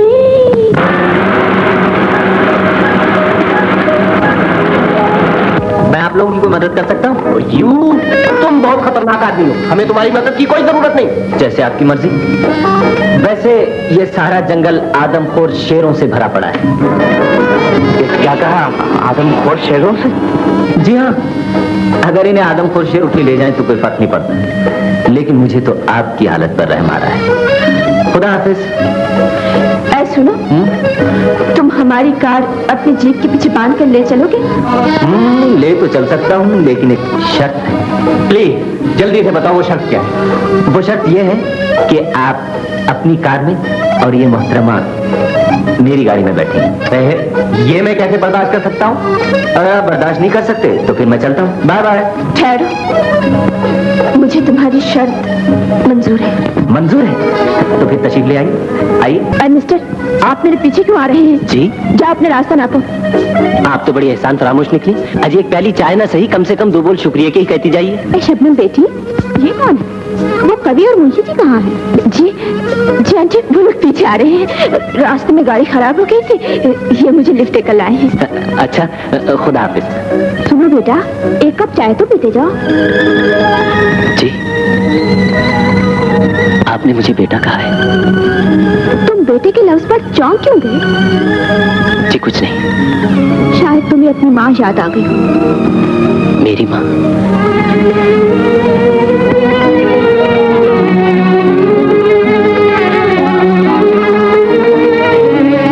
शबनम बेटी, लड़का किसी अच्छे घर का मालूम होता है।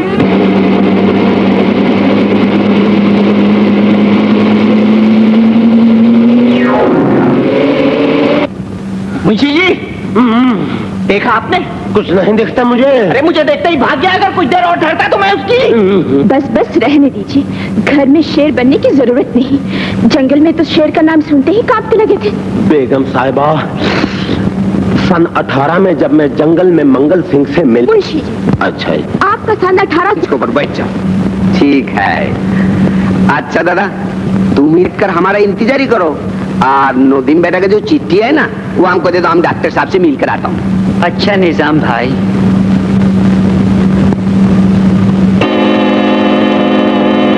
ये लो भाई। हाँ ठीक है। अच्छा, अभी तुम इधर से जाना नहीं, मैं जाता हूँ। अरे भाई, तुम्हारे बगैर मैं जा भी कहाँ सकता हूँ। क्या बोलेगा, क्या बोलेगा।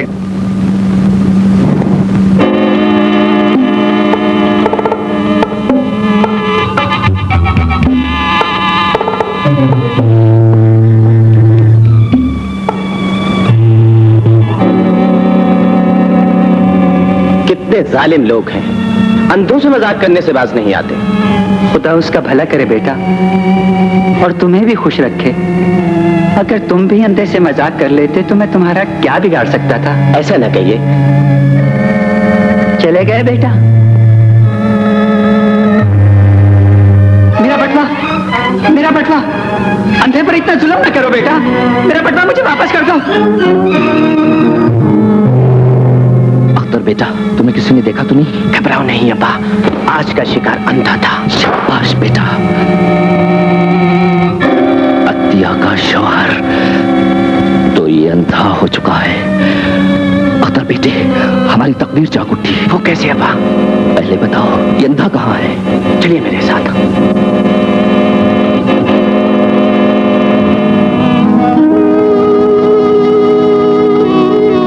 दादा, डॉक्टर तो छुट्टी पर गया है, 1 हफ्ता का बाद आएगा।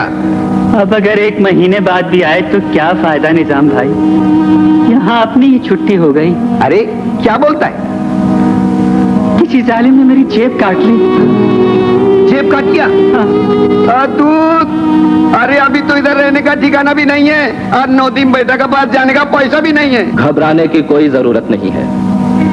क्या बोला भाई? तुम कौन हो भैया? अपना हमदर्दी समझो। हमसे हमदर्दी करके क्या पाओगे भैया? हम तो बहुत गरीब हैं। अमीरों से हमदर्दी तो सभी करते हैं, गरीबों का दुख सिर्फ एक गरीब ही समझ सकता है। आओ मेरे साथ। नहीं नहीं नहीं भैया। इनकार न करो, हो सकता है तुम्हारी हमदर्दी करने में मेरे नसीब जाग उठे। आओ मेरे साथ, चलो आओ आओ। क्या बोलेगा क्या बोलेगा? निजाम भाई ये लो रुपए, और तुम अभी नदीम के पास चले जाओ। नहीं नहीं भैया, तुम रुपए पैसों की तकलीफ ना करो। ये क्यों नहीं समझते कि ये तुम्हारा अपना रुपया है? लो निजाम भाई। अच्छा, तो फिर तुम्हें एक शर्त मानना पड़ेगी। कैसी शर्त? जब निजाम भाई लौट आए तो तुम्हें ये पैसे वापस लेना पड़ेंगे। वास्ते तो हमारा जान भी हाजिर रहेगी। अच्छा, हमने अपने भाई को तुम्हारे पास छोड़ दिया, जरा ख्याल रखना है। फिक्र मत करो। क्या बोलेगा भैया, तुम इंसान नहीं, इंसान के रूप में फरिश्ता हो। काश मेरी आंखें होती तो मैं अपने मोहसिन की शक्ल तो देख सकता।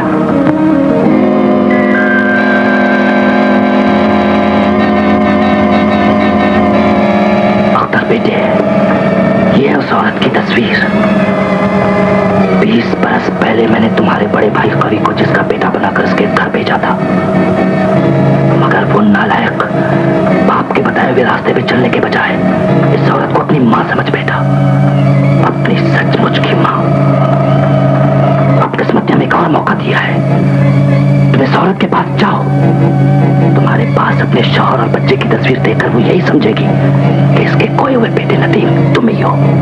लेकिन ये अंधा, इस संते की फिक्र मत करो, तुम्हारे वहां जाने से पहले ही मैं इस संते को टिकाने लगा दूंगा।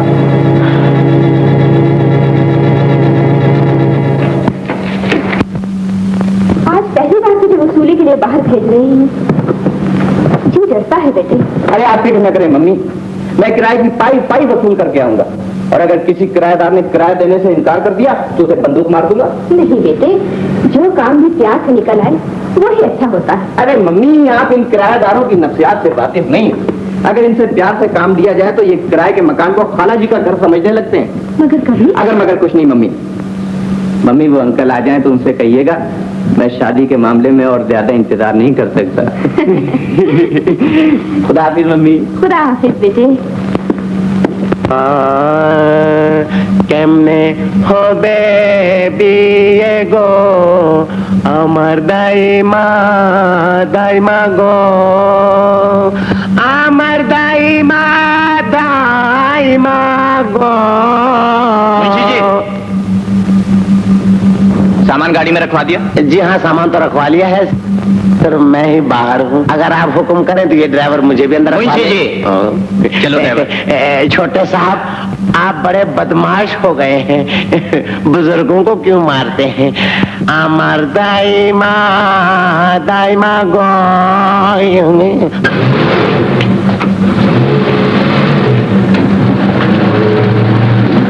छोटे बाबू, ये पेटी।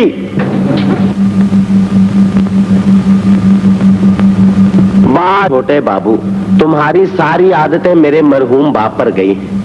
सन 18 में जब मेरा बाप दरियाई घोड़ों का शिकार खेलने जाया करता था तो ये पटाखों की पेटी अक्सर मेरी माँ के पास भूल जाया करता था।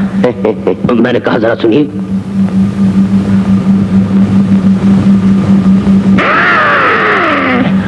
मोहतरम, माफ कीजिए, अगर मेरी आंखें धोखा नहीं खा रही तो क्या आप वही है ना जो सन 18 में मेरे बाप के साथ शतरंज खेलने आया करते थे? आपको धोखा हुआ है। मुझे धोखा हुआ है? आप क्या कह रहे हैं साहब? आप कहना क्या चाहते हैं? मेरा नाम प्रोफेसर नामी है।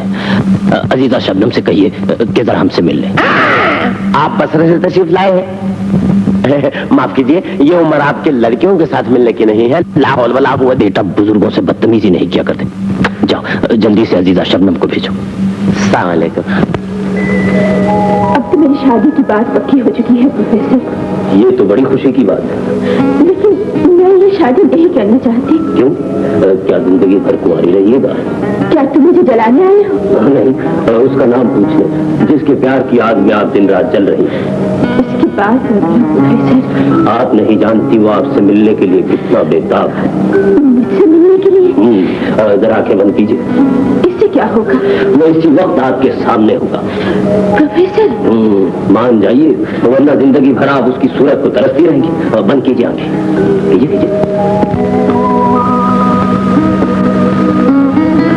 प्रोफेसर तुम मुझे चक्कर? बिल्कुल नहीं, बिल्कुल नहीं। अब खोलिए आंखें।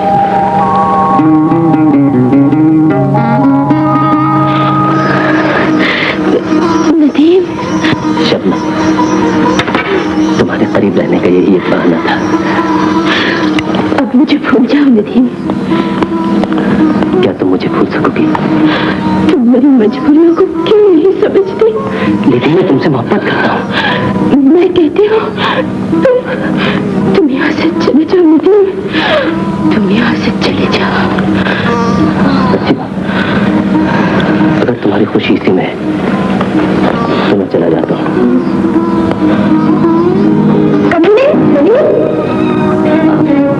पहले रोज तुम्हारी सूरत देखकर मैं समझी थी तुम किसी शरीफ माँ के बेटे हो। किसी और का हाथ होता तो मैं उसे तोड़ देता, लेकिन आपकी आंखों में मुझे माँ की सूरत नजर आई थी। माँ की सूरत देखी होती तो इस घर की इज्जत पर हाथ डालने तुम कभी ना आते। तुमने मेरी हमदर्दी का गलत मतलब लिया है। मैं कहती हूँ दूर हो जाओ, मेरी नजर से दूर हो जाओ। ये आपके कहने की जरूरत नहीं, मैं खुद ही जा रहा हूँ।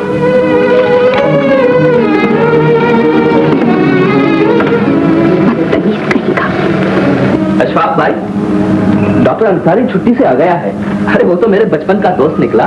मैंने जब उसे तुम्हारे हालात सुनाए तो कहने लगा उन्हें अभी ले आओ, मैं उनकी आंखों का मुआयना कर लेता हूँ। लेकिन भैया, जब तक निजाम भाई ना लाए, उनके आने तक आंखों का मुआयना तो करा ले, इलाज बाद में होता रहेगा। आओ। चाहे तुम्हारी मर्जी। चलो।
है तुम्हारा? मेरा नाम नदीम है। नदीम? ये कौन है तुम्हारे? मेरे अब्बा है। तुम्हारे अब्बा? लेकिन आप सब कुछ क्यों पूछ रही हैं? इसलिए कि मैं तुम्हारी बदनसीब माँ हूँ। नहीं नहीं, आप मेरी माँ नहीं है, मेरी कोई माँ नहीं। नहीं बेटा, तुम्हारे अब्बा की गलतफहमी की मैं काफी सजा भुगत चुकी हूँ। तुम्हारी तो मैं माँ हूँ, तुम तो ऐसी बातें नहीं करो। मुझे हाथ मत लगाओ, छोड़ दो मुझे। कैसे छोड़ दूँ? तुम्हें भेजकर तो खुदा ने मुझे अपनी सफाई पेश करने का एक मौका दिया है।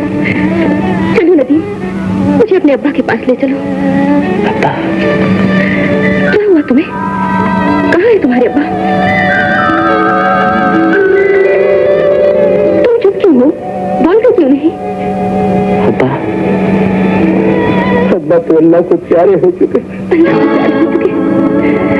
ओह मेरे खुदा, ये क्या किया तुमने? मुझसे पहले मेरी जान की नजर ने मुझे क्यों जिंदा रखा?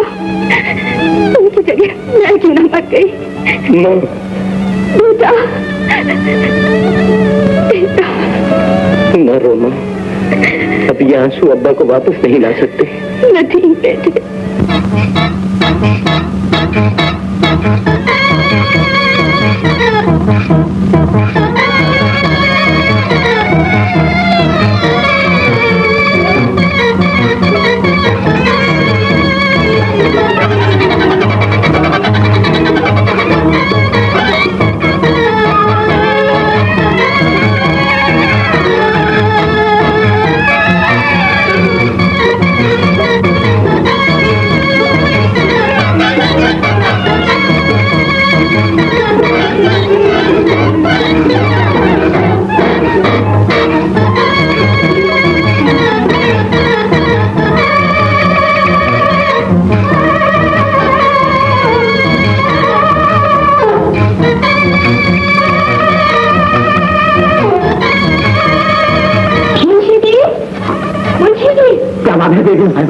आज आप बड़ी खुश है, खुदा न ख्वास्ता कहीं मेरी तनख्वाह बढ़ाने का फैसला कर लिया है? अरे नहीं मुंशी जी, आज मुझे मेरा असली बेटा मिल गया है। असली बेटा?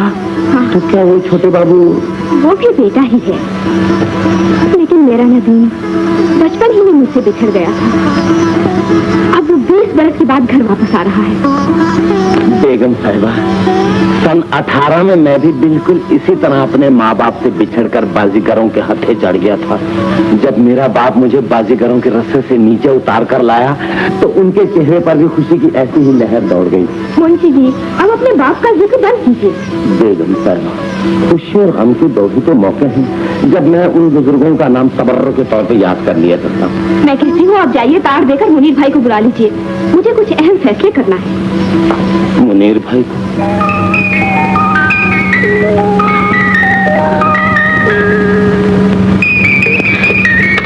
अरे शबनम बेटी, बेटी तेरी आंखों में आंसू? आंटी मैं समझ गई, तू यही कहना चाहती है ना कि तू कभी से शादी नहीं करेगी? आंटी हाँ बेटी, तू जो चाहेगी वही होगा। सच सच आंटी? हाँ बेटी।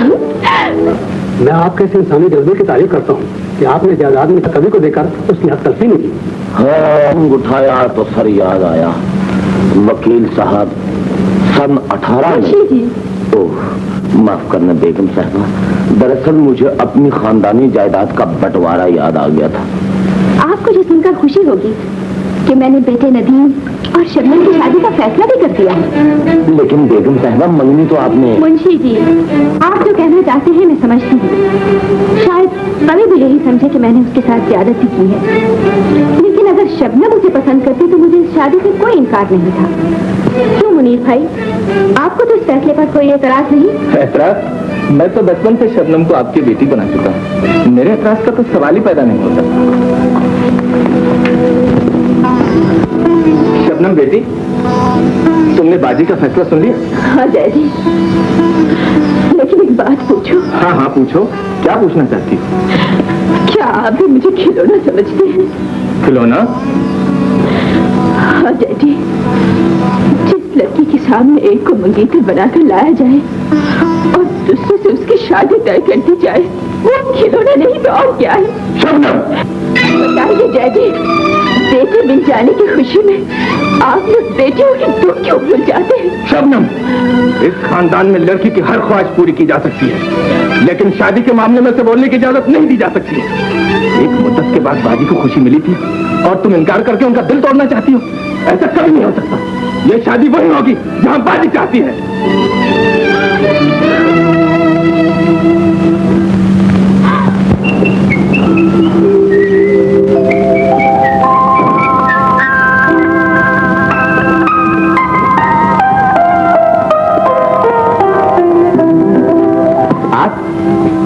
आपकी तारीफ? यानी इस घर के मालिकों ही से उनकी तारीफ? क्या आपको किसी ने ये नहीं बताया कि हम इस घर के चश्म और चिराग मिस्टर कवि हैं? मिस्टर कवि? क्यों? तुम मेरा नाम सुनकर चौंक क्यों गए? क्या तुम मुझे जानते हो? आप ही को नहीं, बल्कि हम वो सब कुछ जानते हैं जो इस घर में रहते रहते तुम भूल चुके। मैं कहता हूँ, कौन हो तुम? छोटे बाबू, ये बेगम साहिबा के असली बेटे हैं। हाँ छोटे बाबू, अब ये इस घर के और बेगम साहिबा की जायदाद के मालिक हैं और बेगम साहिबा ने शबनम बीवी की शादी भी इन्हीं से तय कर दी है। हमें अफसोस है कि हमारे यहाँ आने से तुम्हारे ख्वाब अधूरे रह गए, लेकिन प्यारे फिक्र की जरूरत नहीं, क्योंकि हमारी माँ तुम्हें बेटा कहती रही है, इसलिए इस रिश्ते से हम तुम्हें अपना भाई समझेंगे और इजाजत देंगे कि जिस तरह तुम पहले इस घर में पलते रहे हो उसी तरह पलते रहो।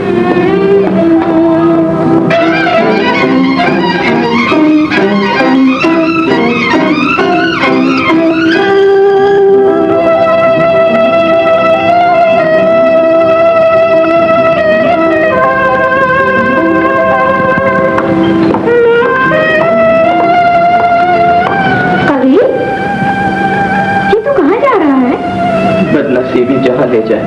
ठहरो कवि, मुझे न रोकिए, मैं वो झूठ हूँ जो कभी सच की जगह नहीं दे सकता। ये आपकी मोहब्बत थी जिसने मुझे इस घर को अपना घर और किसी दूसरे की ममता को अपना हक समझने पर मजबूर कर दिया था। लेकिन मैं ये भूल गया था कि मुझे एक दिन यहाँ से जाना। वो मुबारक, आपको आपका असली बेटा मिल गया। अब इस घर को मेरी कोई जरूरत नहीं। तुमने शायद इतना ही सुना है कि मैंने जायदाद का वारिस नदीम को बना दिया है। अरे पगले, मुझसे तो पूछ लिया होता। इस जायदाद में तुम्हारा भी तो हिस्सा है। आप ठीक कहती हैं। जायदाद का लालच एक ऐसी चीज है जिसके लिए लोग रिश्तों का खून भी कर देते हैं, लेकिन मैं जायदाद का भूखा नहीं। मुझे दौलत नहीं चाहिए। रुपया, पैसा, बंगला, कार, क्या ये सब कुछ मेरी उस गुर्बत को दूर कर सकता है जो एक माँ का रिश्ता छिन जाने के बाद मेरा मुकद्दर बन चुकी? अगर आपकी जीवित दौलत इस कमी को पूरा कर सकती है तो जाइए ये दौलत किसी और को दे दीजिए और मुझे अपनी जैसी एक माँ ला दीजिए। वो माँ जिसे मैं दुख में पुकारूं तो मुझे बेटा कहकर आवाज दे। मैं तुझे बेटा कहती हूँ। नहीं, मैं आपका बेटा नहीं, आपका बेटा नदीम है। आप मेरी माँ नहीं, मेरे कोई। इतना अच्छा तो एक जानवर भी घर में रहे, उसकी जुदाई बर्दाश्त नहीं हो सकती। तो फिर इंसान है, और फिर मैंने तुझे हमेशा बेटा ही समझा है।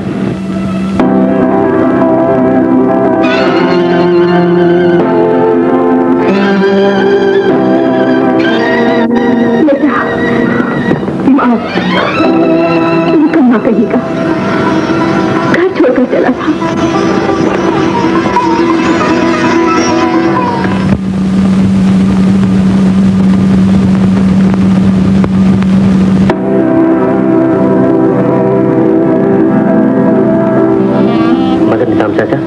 यहाँ तो ताला पड़ा हुआ है। क्या बोलेगा नदीम बेटा, हमारा तो खुद माथा घुर गया।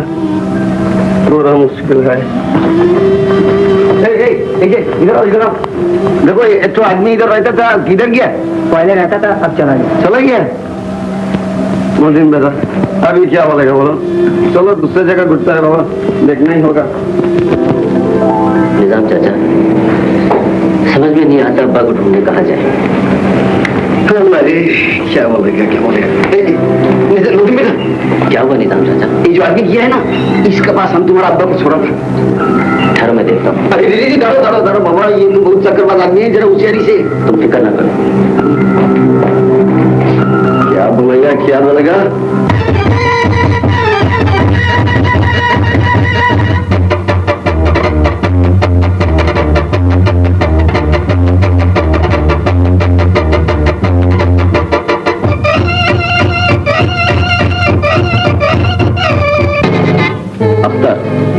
अतिया की जायदाद के कागजात अपने नाम मुंतकिल हो जाने से ये मत समझो कि तुम उसकी जायदाद के वारिस बन चुके हो। अब्बा जब वो यकीन कर चुकी है कि मैं ही उसका खोया हुआ बेटा नहीं लगता।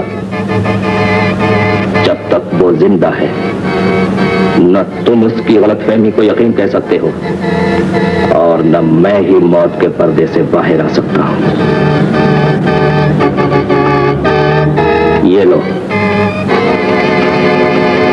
और आज ही रात उस बुढ़िया का खात्मा कर दो।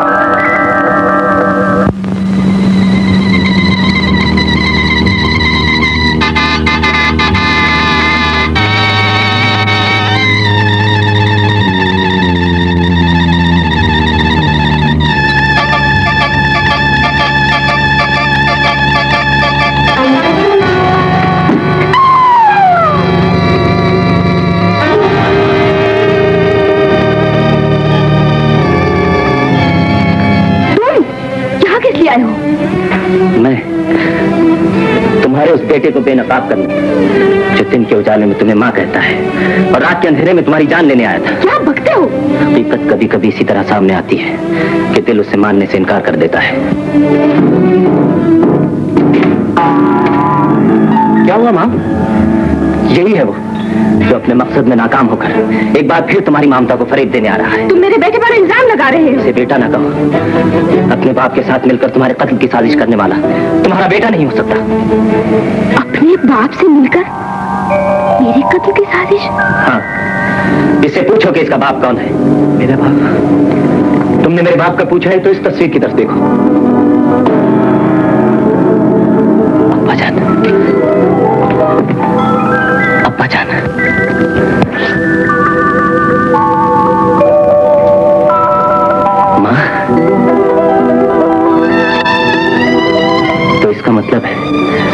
तुम्हारी संगदिली का निशाना बनने वाली मेरी अपनी माँ थी। चुप हो जाओ दगाबाज। अरे इस घर की दौलत देखकर तुम्हारी आंखें क्यों फट गई? मुझे दौलत की नहीं, तुम्हारी तलाश थी माँ। और जब मिल ही गई हो तो मुझे अपना बेटा कहने से इनकार ना करो, मुझे अपने सीने से लगा लो माँ। बहरूप चाहे कितनी खूबसूरती से भरा जाए, मगर झूठ को हकीकत में नहीं बदल सकता। मेरी माँ को कत्ल करने तुम खुद आए और अब बेटा बनकर अपने उस जुर्म को छुपाना चाहते हो। बताओ वो तुम्हारा साथी कहाँ है जो भाग गया? बताओ।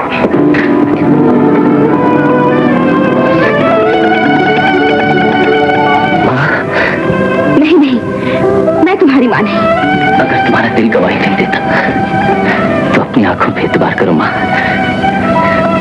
इस खून को पहचानो, ये वही खून है जो तुम्हारी रगों में भी दौड़ रहा है। बकवास बंद करो, निकल जाओ।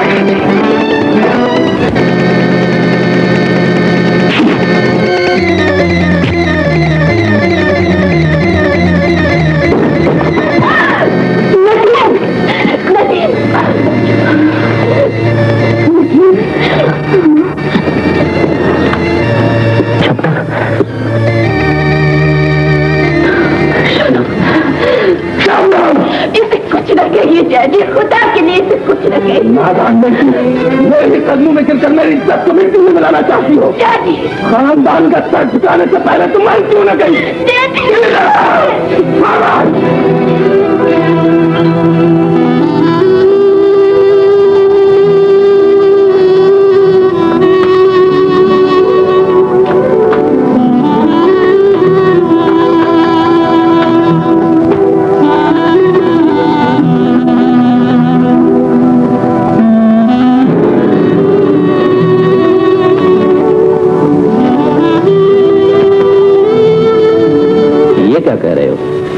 अतिया को ये शुबा तो नहीं हुआ कि उसका असली बेटा वो है?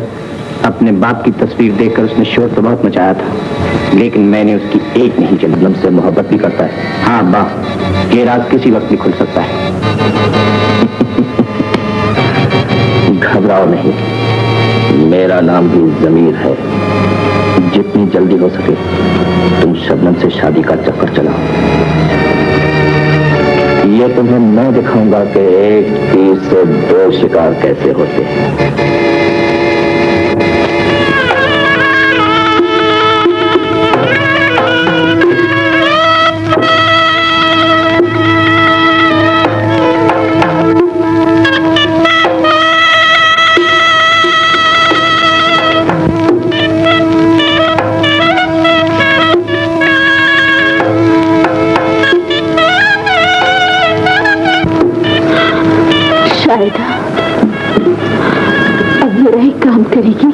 कहो क्या कहना चाहती है?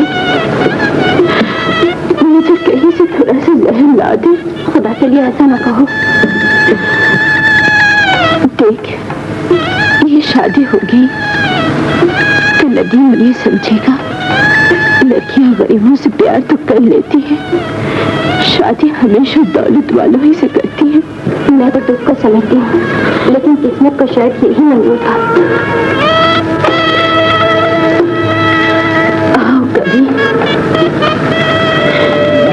ये क्या? मरने वालों के लिए फूलों की चादर लाते, सोने की लौकित नहीं।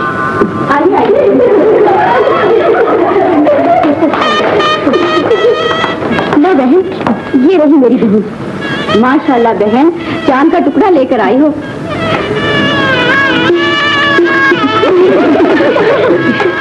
मौलवी साहब क्या सोच रहे हैं? जल्दी से निकाह पढ़ाइए। सन 18 में जब मेरे बाप की शादी हुई थी, मुझे बिल्कुल याद है। इतनी देर वहां भी नहीं लगी। औज़ु बिल्लाहि मिनश शैतानिर रजीम, बिस्मिल्लाह। काजी साहब, तुम? हाँ, मैं तुमसे पूछने आया हूँ मेरा बाप कहाँ है। मैं तुम्हारे बाप को नहीं जानता। तुम जानते हो? तुम्हें बताना पड़ेगा। ये क्या बदतमीजी है? तुम फिर आ गए? आखिर इस घर के पीछे क्यों पड़ गए हो? तुम चाहते क्या हो? मैं तुम्हें माँ कहने नहीं, अपने बाप का पता पूछने आया हूँ। तुम लोग देखते क्या हो? धक्के देकर इसे बाहर निकाल दो। आज तुम मेरा खून भी कर दो तो मैं यहाँ से नहीं जाऊंगा। ये ऐसे नहीं मानेगा। इसकी हड्डी मछली कर दो। ले जाओ, यहाँ खोल दो मुझे। लेकिन अब छोड़ो, ले जाओ। रुक जाओ, जानना, रुक जाओ। इतना क्यों देखा?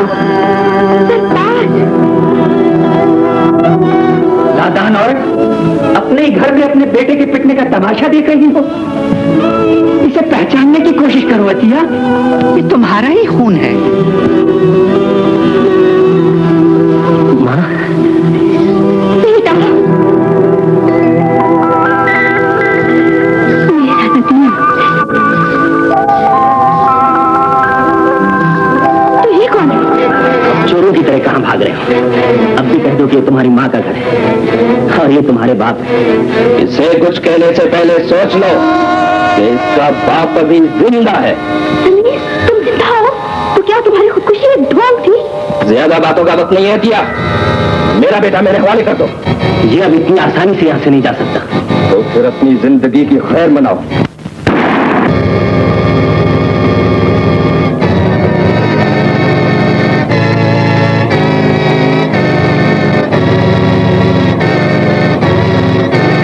जमीर, तुमने मुझे मेरी बेगुनाह बीवी से बदगुमान किया, मगर हालात ने तुम्हारा पोल खोल दिया। तुम मेरे अंधेपन से फायदा उठाकर मुझे मौत के अंधेरों में फेंका और मैं वहां से आंखों की रोशनी लेकर लौट आया। अब तुमने मेरे बेटे की जान लेना चाही और तुम्हारा अपना ही बेटा गोली का निशाना बन गया। तुमने मेरे ख्वाबों की बर्बादी तो देख ली अशफाक। अब अपने घर की तबाही देखने के लिए तैयार हो जाओ। इस घर को तबाह करना चाहते हो तो पहले मुझसे करो जमीन। हट जाओ माँ, जब तक तुम्हारे बेटे की रगों में खून बाकी है तुम्हारा खून कोई नहीं बहा सकता। चलाओ गोली।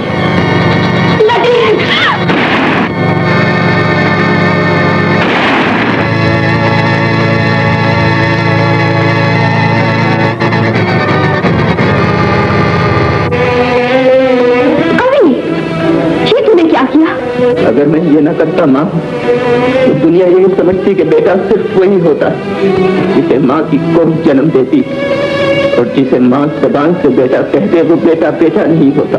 लेकिन ये तेरा बाप था कभी।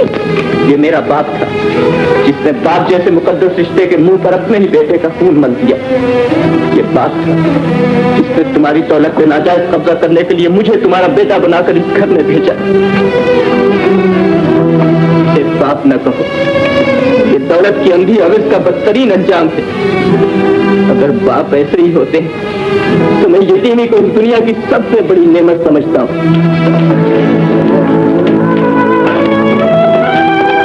आइए इंस्पेक्टर साहब। इंस्पेक्टर साहब, इसका कोई कसूर नहीं। इसने गोली हमें बचाने के लिए चलाई थी। इसका फैसला करना अदालत का काम है। हम कानून के हाथों मजबूर हैं। तुम ये लाश अपने कब्जे में ले लो।